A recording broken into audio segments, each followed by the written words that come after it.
오늘 본문은 잘 알고 계시는 가나안 혼인잔치에 대한 내용입니다. 본문 11절은 이 사건을 첫 기적이다라고 하고 있지 않고 첫 표적이다라고 기록을 하고 있죠. 표적은 단순한 초자연적인 기적을 넘어서는 것입니다. 주님께서 이 땅 가운데 왜 오셨는지를 보여주시기 위한 하나님의 징표가 되는 것이죠. 그래서 예수님께서 하나님의 아들이시고 구원자로 이 땅 가운데 오셨음을 드러내는 하나님이 보여주시는 확실한 증거가 표적이 되는 것입니다. 그래서 이 사건은 단순히 기적이다 이렇게 보기보다는 우리가 이 본문을 통해서 그리스도께서 왜 이 땅에 오셨는지를 발견하고 또 생각해 봐야 합니다. 본문을 통해서 알 수 있는 예수님이 오신 이유 첫 번째는 공동체의 문제들을 해결해 주시기 위해서 오셨다라는 것입니다. 예수님께서는 지금 직면한 문제를 해결해 주시죠. 그래서 구원에는 두 가지 뜻이 있습니다. 성경에서 구원을 이야기할 때 첫 번째는 죄와 사망으로부터의 구원이죠.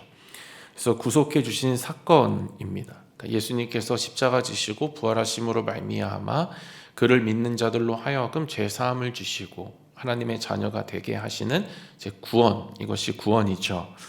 그리고 또 하나는 성경에서 여기서만 끝나지 않고 또 하나의 구원을 얘기하는데 그것은 삶의 현장에서 직면한 위기에서 꺼내주시는 구원입니다. 그래서 시편 7편 1절에 여호와 내 하나님이여 내가 주께 피하오니 나를 쫓아오는 모든 자들에게서 나를 구원하여 내소서. 여기서 구원은 예수 그리스도로 인해서 받는 구원이 아니고 하나님께서 꺼내주시는 삶의 위기에서 꺼내주시는 구원을 이야기합니다. 혼인잔치가 있는데 예수님께서 초대를 받으시죠. 그런데 문제가 생깁니다. 포도주가 떨어진 것이죠. 혼인잔치에서 포도주는 핵심입니다. 그러니까 포도주가 떨어지면 많은 문제들이 생기기 시작하죠. 잔치가 거의 끝났다라고 보면 됩니다.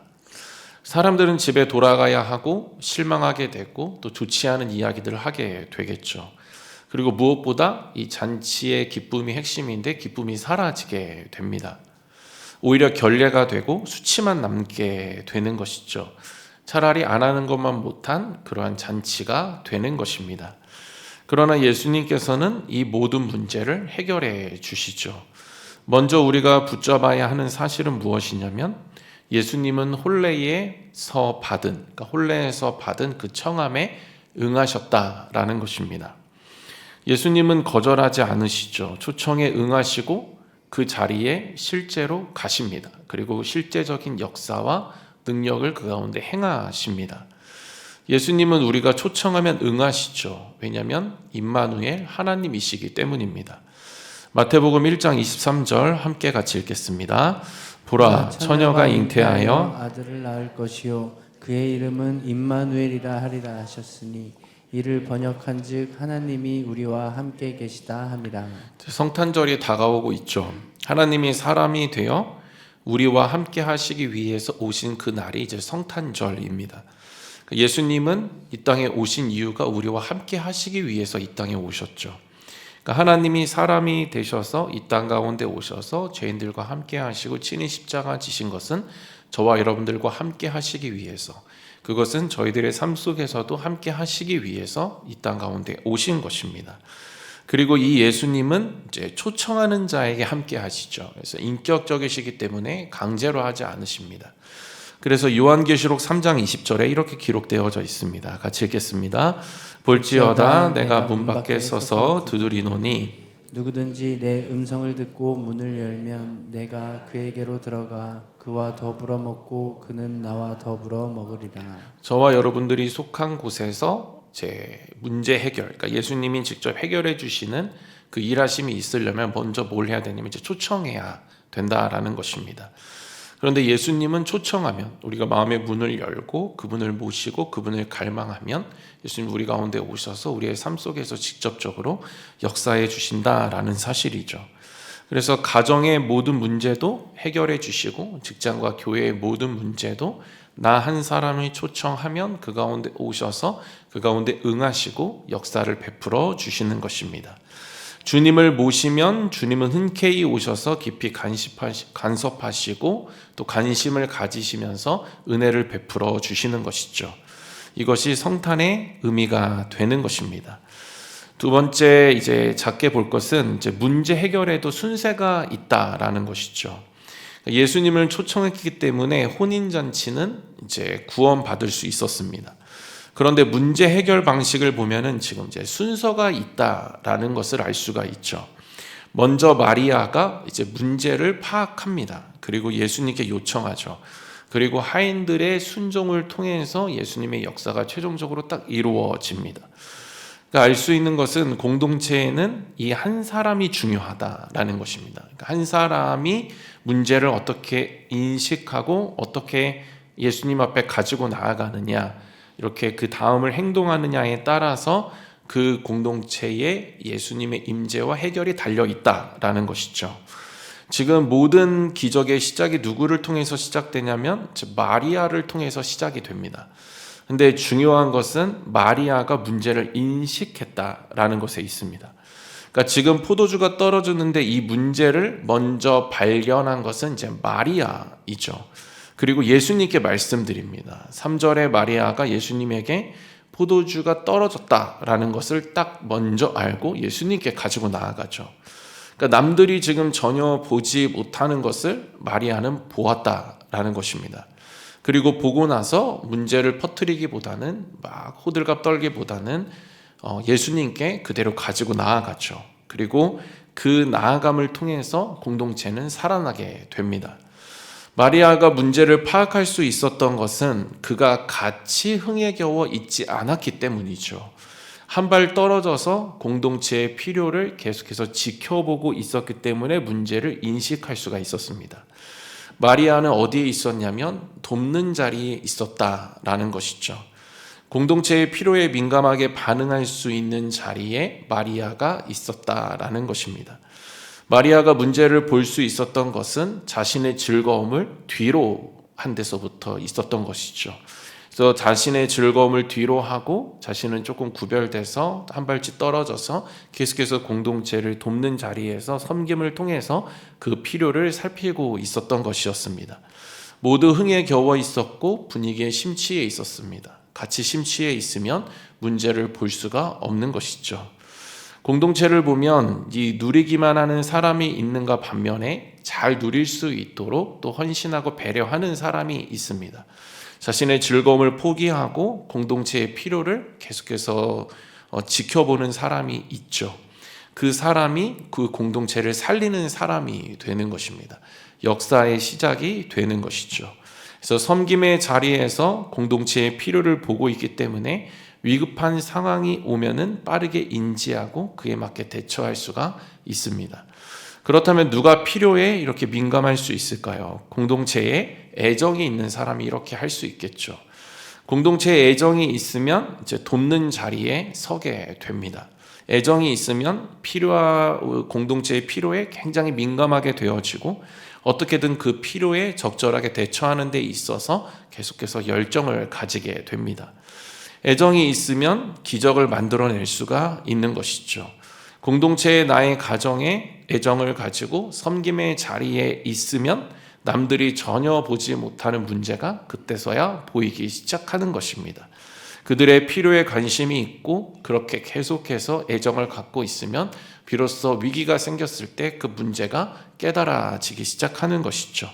관심이 있기 때문에 애정이 있기 때문에 작은 균열도 잘 볼 수가 있는 것입니다. 그러나 마리아는 여기에서만 멈추지 않죠. 그것을 가지고 예수님께 그대로 나아갑니다. 그러니까 마리아는 섬김의 자리에서 문제를 보았고 그 문제를 딱 직시했을 때 자신이 해결하려고 하지 않죠. 그래서 문제를 발견하고 막 사람들에게 그것을 퍼뜨리고 그래서 문제를 크게 만들고 막 정죄하고 호들갑 떨고 막 이렇게 하지 않습니다. 그리고 막 원망하고 불평하지 않죠. 그것을 가지고 그대로 침묵하면서 이제 사람들이 누릴 수 있도록 즐길 수 있도록 거기에 지장받지 않도록 예수님에게 은밀하게 그 문제를 가지고 나아갑니다. 예수님은 이 요청을 받으시고 그것을 기적으로 해결해 주시죠. 기도로 주님께 우리가 나아가고 문제가 있지만 그것에 인간의 입이 더 많이 앞서고 행동이 더 앞서지만 그때 절제하고 우리가 기도로 주님께 것들을 맡겨드리면 그 한 사람을 통해서 기도를 받으시고 요청을 받으시고 그 일하시는 예수님의 역사로 공동체의 평강이 계속해서 유지가 되는 것입니다. 그런데 여기에 또 다른 사람들이 등장을 하기 시작하죠. 하인들의 순종입니다. 그러니까 하인들은 예수님의 말씀에 순종하죠. 그래서 7절에 예수께서 그들에게 이르시되 항아리에 물을 채우라 하신즉 아기까지 채우니. 이해가 되지 않죠. 포도주가 모자른데 왜 물을 채우라고 하지? 상식적으로 이해가 되지 않지만 그럼에도 하인들은 그대로 순종했습니다. 이해가 되지 않아도 순종하니까 어떻게 되냐면 역사가 일어나게 된 것이죠. 저와 여러분들의 가정이나 공동체에는 언제든지 위기가 찾아올 수 있습니다. 그러나 그 위기를 먼저 보는 사람은 그 공동체 안에 그 공동체를 바라보며 애정이 있는 사람이죠. 관심을 갖고 그 사람을 섬기고 그들의 필요를 계속해서 살피는 사람에게 문제는 그대로 인식이 됩니다. 그래서 공동체를 사랑하는 사람은 그 문제를 알아차릴 수가 있죠. 그리고 공동체를 사랑하는 사람은 거기에서 멈추면 안 됩니다. 그 문제를 붙잡고 있기보다는 주님께 가지고 나가야 하는 것이죠. 그렇게 했을 때 주님께서는 그 문제를 받으십니다. 그러나 주님은 말씀을 통해서 사람을 통해서 자신의 역사를 보여주시기를 원하십니다. 그래서 순종을 요구하시죠.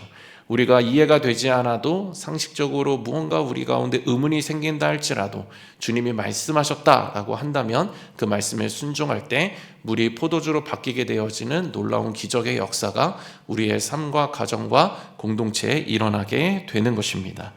예수님이 오신 두 번째 이유는 진정한 기쁨을 주시기 위해서 오셨다라는 것이죠. 그래서 3절에 이제 포도주가 떨어집니다. 그래서 포도주는 기쁨의 상징이죠. 그런데 떨어졌습니다. 결국 인간의 모든 것에는 한계가 있다라는 것이죠. 그래서 평안, 기쁨, 사랑, 인내, 용서, 감사, 열정, 내가 만들어내서 이렇게 스스로 동기부여해서 해보지만 결국에는 한 이틀, 3일 지나면 그것이 계속해서 떨어지고 감소된다라는 것을 우리가 느끼며 살아갑니다. 점점 소멸되는 것이죠. 떨어지고 내 안에 있던 것들이 처음에는 참 좋았으나 계속해서 바닥을 보이게 되어지는 것들을 우리는 직면하면서 살아갑니다.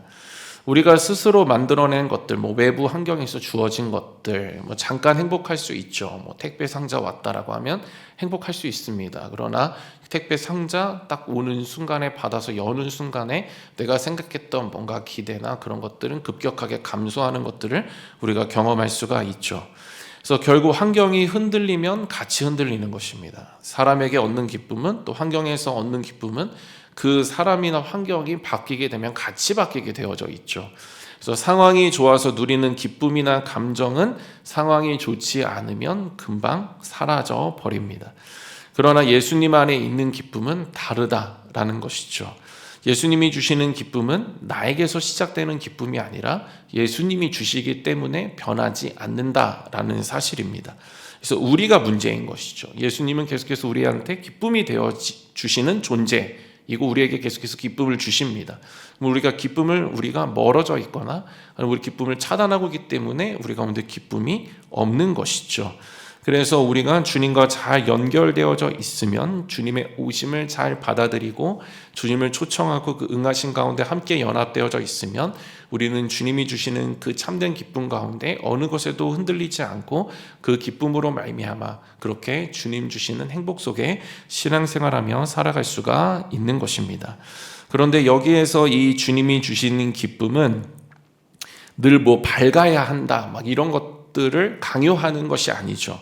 그러니까 예수님의 기쁨은 이제 내적인 어떠한 상황입니다. 물론 내적이 기쁘고 있으면은 이제 우리가 밝고 여러 가지로 드러날 수 있겠지만 때로는 뭔가 또 기쁘지 않을 수 있죠. 그러나 주님께서 계속해서 우리 가운데 기쁨을 주시면 우리 가운데 뭔가 외적으로 먼저 드러난 것도 있겠지만 그 전에 우리 내면에 뭔가 강한 힘을 경험하게 됩니다. 그래서 잠깐의 즐거움에서 힘을 냈던 것은 점점 감소되죠. 그러나 주님께서 변하지 않는 기쁨을 계속해서 주시면 우리는 내면의 힘을 잃어버리지 않게 되는 것입니다. 기쁘면 기쁨의 성질은 뭐냐면 계속해서 뭔가 힘있게 한다라는 것이죠. 지치지 않게 합니다. 그래서 막 기쁘면 힘이 나고 막 열정이 솟아나고 막 그렇게 되는 것이죠. 다시 말해서 주님이 우리의 기쁨이 되어주시고 주님이 주신 기쁨이 우리 가운데 충만하면 우리는 영적으로 어느 것에도 흔들리지 않고 마음의 힘을 가지고 열정을 다해서 계속해서 주님 앞에 바로 설 수가 있다라는 것입니다. 예수님은 떨어진 포도주를 가득 채워주시죠. 인간의 힘으로는 바닥을 보일 수밖에 없지만 그 공간에 주님의 능력으로 충만하게 채워주십니다. 그래서 지금 보면 떨어지지 않고 계속해서 그 양이 늘어나는 것들을 경험할 수가 있죠. 그 잔치집에 이 포도주가 계속해서 떨어지지 않고 더해져가는 것과 비례해서 그 기쁨도 같이 비례하고 있습니다. 그러니까 기쁨이 원래 떨어져야 됩니다. 그래서 이 9절에 보면은 10절에 말하되 사람마다 먼저 좋은 포도주를 내고 취한 후에 낮은 것을 내거든 그대는 지금까지 좋은 포도주를 두었다 하니라. 이것은 기쁨과 같이 가죠. 그래서 이 잔치집에서도 기쁨은 계속 감소되게 되어져 있습니다. 그러나 기쁨의 근원이 바뀌게 되죠. 그것이 예수님으로 바뀌게 되자 기쁨이 계속해서 올라가기 시작합니다. 그래서 잔치집의 기쁨이 떨어지지 않고 오히려 더해지게 된 것이죠. 그 중심에는 예수님이 계십니다. 그러니까 기쁨의 근원이 바뀌니까 기쁨의 흐름이 달라져 버리죠. 점점 감소하는 기쁨에서 이제는 감소하는 기쁨이 아니라 점점 더해져가는 기쁨으로 바뀌게 되는 것입니다. 세상의 기쁨과 내가 만들어내는 기쁨은 처음에는 좋은 포도주 같아 보이죠. 그래서 높아지는 것 같이 보입니다. 그러나 점점 낮아지고 점점 떨어지죠. 처음에는 달콤합니다. 처음에는 신이 나고 막 열정이 솟아오르죠. 그런데 시간이 지나면 낮아지고 식어가고 공허해집니다. 죄도 처음에는 달콤한 것처럼 보이지만 죄를 짓고 나면 공허해지죠. 그 말을 왜 했을까? 그 습관의 죄를 왜 지었을까? 후회만 정죄만 남는 것입니다. 죄의 기쁨은 잠깐 즐겁지만 뒤에서 결국에 허무와 후회가 막 밀려오기 시작하죠. 열정도 내가 막 만들어내면 처음에는 뜨겁지만 점점 지쳐갑니다. 그러나 예수님이 주시는 기쁨은 점점 더 좋은 기쁨, 더해져가는 기쁨이 되는 것이죠. 처음에는 조금인 것 같아도 점점 풍성해집니다. 믿음이 자랄수록 기쁨의 지경이 더 넓어지는 것을 우리는 경험할 수가 있습니다. 주님을 알아갈수록 그 안에서 더 깊어지는 기쁨을 우리는 알 수가 있는 것입니다. 우리 내면이 점점 공허해지고 기쁨이 사라지고 무언가 나를 행복하게 해줄 수 있을 것이라고 생각했는데 그것들이 점점 사라진다라고 했을 때 자꾸 외부에서 기쁨을 결정한다라고 했을 때 우리는 빨리 인정해야 하는 것이죠. 내가 내 마음대로 기쁨을 주장할 수 없구나. 내 마음의 긍정적인 감정들을 내가 통치할 수 없구나. 우리는 빨리 인정하고 그것을 가지고 예수님 앞에 나아가 그 기쁨의 근원 되시는 예수님으로부터 기쁨을 공급받아 마음에 빼앗기지 않고 흔들리지 않는 그러한 힘과 열정으로 가득 차게 되어야 하는 것입니다. 그랬을 때 우리는 기도로 나의 주장을 내세우지 않고 그래서 나의 감정을 믿지 않고 주님이 주시는 것들을 끝까지 믿고 신뢰함으로 말미암아 그 속에서 주님이 채워주시는 그 기쁨으로 넘어지지 않고 힘일지 않고 오히려 기쁨이 붙들어주는 그 견고함과 그 열정과 그 주님이 주시는 힘으로 계속해서 이기며 신앙생활할 수가 있습니다. 주님이 오신 이유 세 번째는 맹물과 같은 우리를 향기 나는 포도주로 바꿔주시기 위해서 오셨다라는 것이죠. 예수님께서는 항아리에 채우시는데 항아리 안에 물은 이제 역할이 있습니다. 그래서 6절입니다. 같이 읽겠습니다. 거기에 유대인의 정결 예식을 따라 두세 통 드는 돌 항아리 6이 놓였는지라. 그러니까 정결 예식은 이제 손을 씻는 종교 행위를 말합니다. 그러니까 쉽게 말해서 율법이죠. 그런데 항아리에 있는 물이 예수님의 손에서 이제 포도주가 됩니다. 항아리 안에 있는 물은 원래 정결 예식을 위해서 사용되는 물이죠. 그러니까 유대인들은 식사 전에 잔치 전에 정결하게 해야 한다라는 문화가 있었습니다. 그래서 그 당시 사람들은 일상에서 자신들이 부정해진다라고 생각을 했습니다. 그래서 장터를 다녀오거나 많은 사람들과 접촉하거나 어떤 것을 만지면 부정해진다라고 생각을 했죠. 그래서 다시 깨끗해지기 위해서 또 이것이 예의이기 때문에 그렇게 손을 씻고 그러한 예식으로 들어갔습니다. 정결 예식은 형식이죠. 그래서 전통이고 규례를 상징합니다. 그리고 겉만 치중하고 속은 엉망인 상태를 이야기하는 것이죠. 그러니까 항아리의 물은 이것을 상징합니다. 겉을 씻어서 괜찮은 사람처럼 보이는 이 종교적인 어떠한 신앙생활을 이야기하는 거겠죠. 그러나 예수님께서는 그 물 자체를 이제 바꾸십니다. 정결 예식은 이렇게 해야 한다라는 규칙이죠. 규칙은 필요하지만 규칙은 사람을 바꾸지 못합니다. 그러니까 율법도 마찬가지죠. 율법은 거룩하고 이제 깨끗하라라고 합니다. 그러나 우리는 지킬 수 있는 능력이 없죠. 그래서 율법은 우리를 불안하게 하고 정죄하고 날마다 부족하다라고 합니다. 그 정죄감의 은혜를 누리지 못하게 하는 것이죠. 그러니까 영적으로 계속 좌절만 하게 하는 것입니다. 히브리서 7장 19절에 이렇게 기록되어져 있습니다. 같이 읽겠습니다. 율법은 아무것도 온전하게 못할지라 이에 더 좋은 소망이 생기니 이것으로 우리가 하나님께 가까이 가느니라. 그러니까 율법은 정죄와 심판만 남게 하는 것이죠. 기준을 세우고 못 미친다 막 이러면서 스스로 평가하게 하고 이제 불행하게 만드는 것입니다. 그러나 예수님이 오셔서 하나님께 가까이 갈 수 있도록 그러니까 모든 율법을 다 폐하하셨죠. 그래서 이 땅에 오셔서 우리를 정죄해서 은혜 아래로 옮기셨습니다. 이것이 맹물에서 포도주로 바꾸신 이 표적을 통해서 알려주신 것이죠. 우리 또한 원래는 율법에 갇혀서 살아가야 하는 존재였습니다. 인간 스스로는 결국에 율법을 이룰 수가 없죠. 그래서 율법은 결국 심판만 남게 됩니다. 그러나 주님이 오심으로 우리는 율법에서 벗어나게 되었고 이제 그 결과 자유하게 되었습니다. 그러니까 율법이 우리의 생명을 바꾸지 못하는 것이죠. 주님만이 우리의 생명을 바꾸실 수 있는 분이신 것입니다. 이 사실을 나타내는 것이 이제 물이 포도주로 변하게 하신다라는 표적인 것이죠. 원래 우리는 맹물과 같은 의미 없는 존재입니다. 그래서 물의 쓰임이 뭐냐면 그게 손 씻고 꾸정물 되는 거예요. 그러니까 꾸정물은 결국엔 버림받게 되는 것이죠. 그래서 물은 아무 의미도 없고 쓸모도 없습니다. 그래서 그냥 더러운 손이나 씻는 데 사용되어지는 물이죠. 그리고 더러운 손을 씻으면 꾸정물 되고 결국엔 버림받게 됩니다. 그러니까 우리는 이와 같은 존재였다라는 것이죠. 그래서 율법 안에서 또 율법을 지키지 못하고 그리고 율법에 매여서 결국엔 스스로 정죄하며 그 어떤 것도 스스로 구원할 수 없음에 그 무능력에 사로잡혀서 결국에는 스스로의 죄악 속에 빠져들어서 버림받을 수밖에 없는 존재가 우리였다라는 것입니다.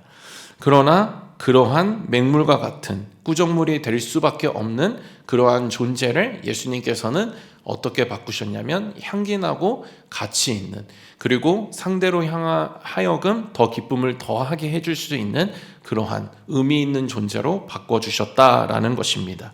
우리는 공허하죠. 그래서 의미를 찾아보려 합니다. 그러나 의미를 찾으면 찾을수록 잘 발견되지가 않죠. 왜냐하면 참된 의미는 예수님만이 주실 수 있기 때문입니다. 그래서 계속 공허하고 다른 것으로 채워보려 하는데 안 되고 그러니까 죄에 대한 자극만 더 높아지고 결국 꾸정물이 되는 것이죠. 이것을 이스라엘 백성들, 율법을 그렇게 지킨다고 자부했던 이스라엘 백성들이 보여주었던 삶의 행태입니다. 그래서 우리는 이 사실을 믿어야겠죠. 우리는 이 사실을 계속해서 믿고 하나님 앞에 나아가는데 힘을 써야 합니다. 우리는 맹물과 같은 꾸정물이 돼서 버림받을 수밖에 없는 존재였지만 우리는 이제는 포도주와 같이 가치 있고 향기 나는 그러한 존재로 주님이 바꿔주셨다라는 것을 우리는 믿어야 하는 것입니다. 그 일을 위해 그것을 나타내 보여주시기 위해 지금 가나안 이 혼인잔치에서 물이 포도주로 바뀌게 하시는 그 표적을 지금 보여주고 계시는 것입니다. 갈라디아서 5장 18절이 이렇게 기록합니다. 너희가 만일 성령의 인도하시는 바가 되면 율법 아래에 있지 아니하리라. 에베소서 2장 15절도 이렇게 기록합니다. 같이 읽겠습니다. 법조문으로 된 계명의 율법을 폐하셨으니 이는 이 둘로 자기 안에서 한 새 사람을 지어 화평하게 하시고 주님이 오심으로 저와 여러분들을 포도주로 바꿔주셨다라는 것이죠. 그래서 맹물 같은 아무 의미 없는 인생에서 꾸정물이 되어서 버림받을 수밖에 없는 그러한 존재와 인생에서 이제는 향기 나고 값진 포도주 또 남들에게 기쁨을 더해줄 수 있는 스스로도 기뻐할 수 있는 포도주로 바꿔주셨다라는 것입니다. 그래서 고린도후서 2장 15절에 우리는 구원받는 자들에게나 망하는 자들에게나 하나님 앞에서 그리스도의 향기니, 우리는 원래 율법에 사로잡혀서 지옥으로 또 영원한 이 사망으로 갈 수밖에 없는 존재였습니다. 그러나 그 향기를 입혀 주셨죠. 그리고 우리를 가치 있게 만들어 주셨습니다. 그렇다면 우리에게 맡겨진 사명은 그리스도의 향기로 계속해서 살아가고 그리스도의 기쁨으로 남을 기쁘게 하는 데 힘쓰는 것입니다. 말씀을 마무리하겠습니다. 성찬절이 다가오고 있죠. 3가지 말씀드렸습니다. 주님이 오신 이유는 우리의 문제를 해결해 주시기 위해서 오셨다라는 것입니다. 그리고 2번째는 세상이 줄 수 없는 기쁨을 주시기 위해서 오셨습니다. 그리고 3번째는 의미 없는 인생을 의미 있게 하시고 가치 있게 하시고 향기 나게 하시기 위해서 오셨습니다. 저는 이 주님의 오심, 그 주님의 오심이 진정으로 나에게 있다라는 사실을 기억하시고 묵상하심으로 말미암아, 그래서 주님이 나를 맹물에서 꾸정물에서 이 향기 나는 이 가치 있는 이 포도주로 바꿔주셨다는 사실을 기억하시면서 성탄절이 나만 만끽하는 기쁨이 아니라 남들도 기쁘게 하는 그러한 귀한 통로로 온전히 쓰임받으시는 저와 여러분들 되시기를 주님의 이름으로 소원합니다. 뿐만 아니라 정말 문제를 해결하시는 그 주님이 나의 삶 속에 함께하고 계시다. 그분을 초청하시고 날마다 그 해결하심 속에 감격하고 감사하시는 저와 여러분들 되시기를 소원하고, 오늘 세상이 줄 수 없는 기쁨, 주님만이 주실 수 있는 기쁨으로 날마다 마음의 능력과 견고함을 가지고 흔들리지 않는, 그래서 흔들리지 않는 자가 승리하며 겪게 되어지는 또 다른 또 그 기쁨 속으로 날마다 들어가시는 저와 여러분들 되시기를 주님의 이름으로 소원합니다. 뿐만 아니라 정말 이 3번째 중요한 우리를 정말 가치 있게 만들어 주시고 하나님의 자녀를 삼아 주신 그 정체성, 새로운 피조물이 되게 하신 그 일을 위해서 이 땅 가운데 오셨다라는 그것들을 믿고 받아들이며 어떤 정죄에도 사로잡히지 않고 어떤 불법에도 사로잡히지 않고 주님 주시는 그 정체성, 그 가치만 붙들고, 그래서 그 가치에게 부여하신 그 향기를 가지고 주님의 일을 끝까지 잘 감당하면서 살아가시는 저와 여러분들 모두 되시기를 주님의 이름으로 축원드립니다.